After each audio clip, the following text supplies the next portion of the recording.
With just over a year left in office, President Obama is running out of time to fulfill his long-term promise to close the U.S. military prison at Guantánamo Bay. Obama signed an executive order for Guantánamo's closure in one of his first moves as president.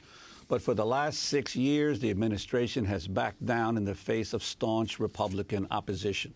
Now that showdown could be revived. Just last month, Obama vetoed a Republican-backed military spending bill that would have made it more difficult to close Guantánamo. Is that this legislation specifically impedes our ability to close Guantánamo in a way that I have repeatedly argued is counterproductive to our efforts to defeat terrorism around the world. Guantánamo is one of the premier mechanisms for jihadists to recruit. It's time for us to close it. It is outdated, it's expensive, it's been there for years, and we can do better in terms of keeping our people safe while making sure that we are consistent with our values. So, I'm going to be vetoing this authorization bill. I'm going to be sending it back to Congress, and my message to them is very simple. Let's do this right. The imprisonment of foreign citizens at Guantánamo is one of several Bush-era policies that continued under Obama's presidency. While Obama has closed the CIA's secret prisons and banned the harshest of Bush's torture methods, many others, the drone war, presidential secrecy, jailing whistleblowers, mass surveillance, either continue or have even expanded. The story of the Obama administration's counterterrorism legacy is told in the new book, Power Wars, Inside Obama's Post-9/11 Presidency. It's by the Pulitzer Prize-winning New York Times reporter, Charlie Savage. Charlie Savage, welcome back to Democracy Now! It's great to have you with us. So talk about why you wrote this book and called it Power Wars. So I've been covering these sorts of issues, post-9/11 legal policy issues about collective security and individual rights since about 2003 when I first went to Guantánamo, and then expanded out from there to issues like surveillance and torture and all the rest of these things that you just mentioned. And I remember in 2009 when Obama came in and he issued executive orders like the one you just mentioned, Juan, and was going to close the prisons and there's going to be no more torture and so forth. I was thinking, what am I going to do with myself? You know, this is my specialty. This is what I get up in the morning and come to work and think about. This is what all my sourcing is. And I need to find something else to do. Maybe there's an opening in the sports department or something, right? But it turned out that there was quite a lot to keep me busy in the years that followed. These issues were not so simple. They weren't going to just be turned off, notwithstanding that first week of executive orders. In fact, very quickly it became clear that there was going to be a lot more continuity with the counterterrorism policies that Obama had inherited from George W. Bush than the expectations created by his campaign rhetoric. I think by February of 2009, I was over at the White House talking to Obama's new White House counsel about why that was. And so for the next few years, I've been chronicling all this and continuing to go to Guantánamo and think about executive power issues. And then, of course, with the Edward Snowden leaks, we saw how much the surveillance state that Obama had inherited had remained intact.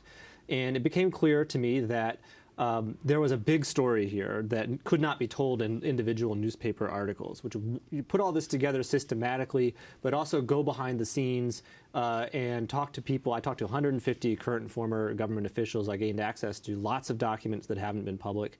And I was attempting to explain what happened. How did it turn out like this? People on the left say Obama is acting like Bush. Is that true? What does it mean to act like Bush? Maybe it's true in one respect, but not others.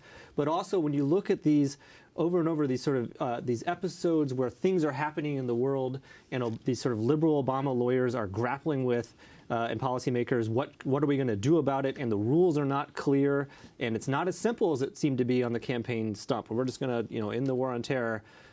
When it's your administration that is going to be blamed and maybe go down in flames if there is a successful terrorist attack.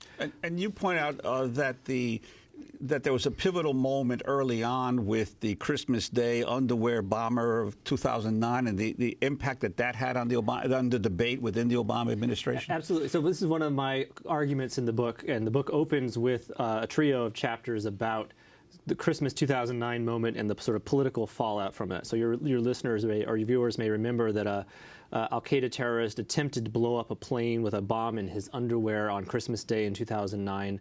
and thankfully the bomb failed to go off.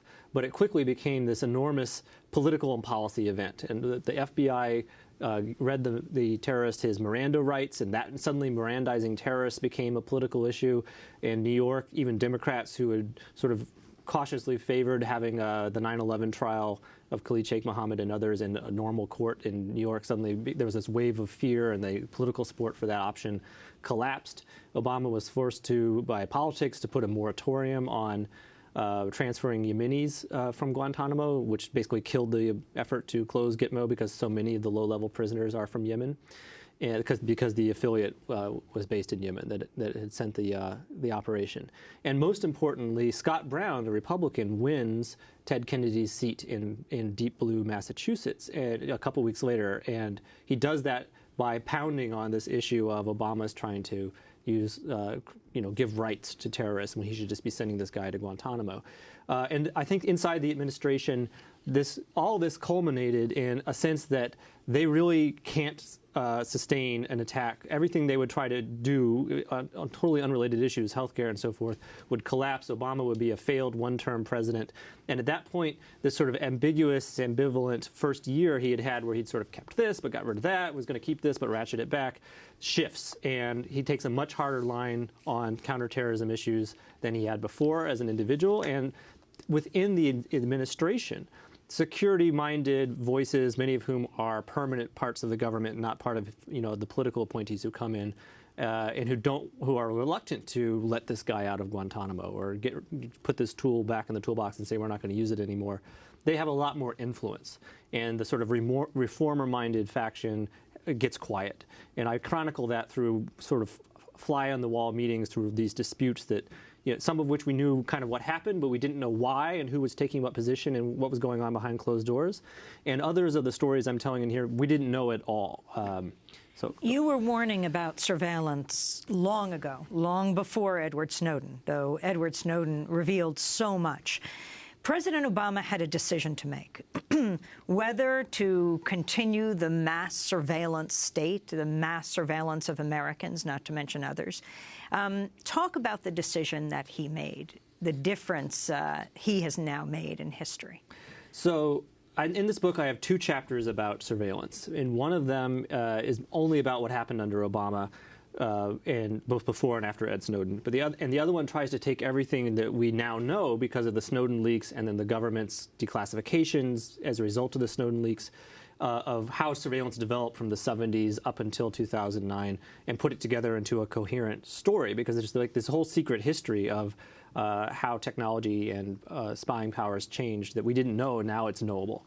But I opened that historical chapter with a briefing that Obama received on February 4, I think it was, 2009, right at that moment where I was thinking there was nothing left for me to do, but was also starting to realize, wait, what about these things they say they're going to keep? But we didn't know about this at the time. So Obama comes into the Situation Room to receive a briefing on all these surveillance programs and the program that's keeping records of all Americans' domestic phone calls and emails that we don't know about until after the Snowden leaks. But he finds out about it at this briefing, and the sort of permanent security state, the FBI and the NSA and the CIA and the intelligence community want to tell the new president, here's what you've inherited. And they brief him on all this stuff. And they also explain how George W. Bush had sort of put it in unilaterally by fiat. I'm the commander-in-chief. The law doesn't matter. We're going to do this after 9/11. But also over time, it had been secretly put on a stronger legal basis. The intelligence court had begun issuing orders for it. They'd come up with this Patriot Act theory about why maybe it was authorized counterintuitively by statute. And so their argument was, it's okay now because the legal basis for it is okay. And over we see the pattern in the Obama administration of what was the problem with Bush? Is it the problem that these programs are inherently bad, or is the problem that Bush was putting them in place in a way that violated statutes? And the very lawyerly minded Obama administration, Obama himself being a lawyer, a lot of the policymakers around him being lawyers, were overwhelmingly focused on the problem with Bush, if there was one, being a legal problem. And so Obama says, well, I'm comfortable when he learns about these programs. I'm comfortable with what you're telling me, but I want my lawyers, Eric Holder, Greg Craig, to take a look. And are they satisfied? And they were satisfied. I talked to Greg Craig on the record about why he didn't they were fighting the security establishment in other ways. Why did Obama not stop this when he first heard about it? And he's like, well, the court had approved it, and there was a statutory basis for it. The intelligence communities know about it. It did not seem to be a legally rogue program. We just needed to make sure we obeyed what the court was telling us to do, and then it was fine, because the problem is law, not the problem is individual rights. And you also revealed that at one point the government was actually considering the physical tracking of Americans through their cell phones, and basically where they were in the entire population. And you talk that degree of surveillance. I don't think it's been talked about in the past. It was sort of edged out on the side, but so much was coming out that, which target are you going to pay attention to? This is the 2013 flurry of disclosures. That's true. There's this bulk phone records program, famously, right? It does not keep track of cell phone locational data, but it says who called whom when. But the NSA was playing around with, could we also add another layer of metadata, which is which cell phone tower is this phone proximate to? Could we ingest that in bulk so that everyone's location at any given moment in the day would also be in our databases, and then we could use that to figure out if we're interested in someone or the people that person's been in contact, or where were they physically?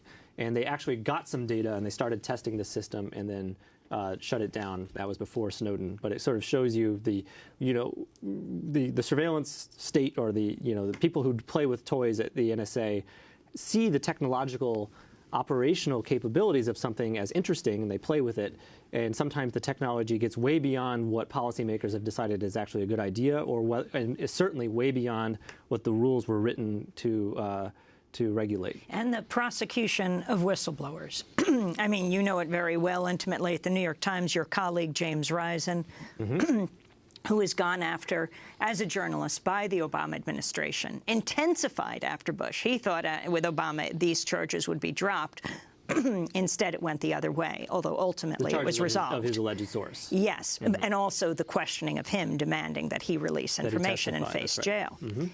What about the whistleblowers? You write about them in this book. That's right. So I have, in some ways, Obama sort of continued at least the outlines maybe of what he inherited from Bush. In some ways, like torture, he ratcheted it back. In a few ways, he goes beyond Bush. He uses drones and does targeted killings in a much more intense clip. And another way in which things are different in a more aggressive way under Obama is that this administration is overseeing now the criminal prosecution of 9 leakers. I mean, as a side issue, I would quarrel with calling them all whistleblowers. I think that makes it too easy for defenders of what's happening to say, well, this guy's not a whistleblower, and then sort of discredits the whole critique. But I would say the people who are providing information to the public for public education purposes without authorization of information that higher-ranking people of the government want kept secret. 9 prosecutions in this administration versus 3 in all of American history combined. Radical change, right? And when there is so I have a whole chapter looking at each of the 9 cases and trying to figure out behind the scenes, where did this come from? Because when you see something that turns on a dime like that, a sea change, you really want it to make sense. You want someone to have at least decided to do that. We have 20 seconds. Okay. And part of what I came up with was this just happened because technology, this goes back to Snowden. Because of technology, it's impossible to hide who's in contact with whom anymore. And cases are viable to investigate now that weren't before. That's not something Obama did or Bush did. It's just the way it is in the 21st century. And investigative journalism is still grappling with the implications of that. But did you expect Obama to do better, since he had attacked Bush so much on these issues? Well, I don't want to say better or worse. That's not my role. I'm just trying to explain why did this happen, this amazingly surprising turn of events. Part 2 at democracynow.org. Charlie Savage, Pulitzer Prize-winning journalist at the New York Times. His new book, Power Wars, Inside Obama's Post-9/11 Presidency. I'm Amy Goodman with Juan Gonzalez.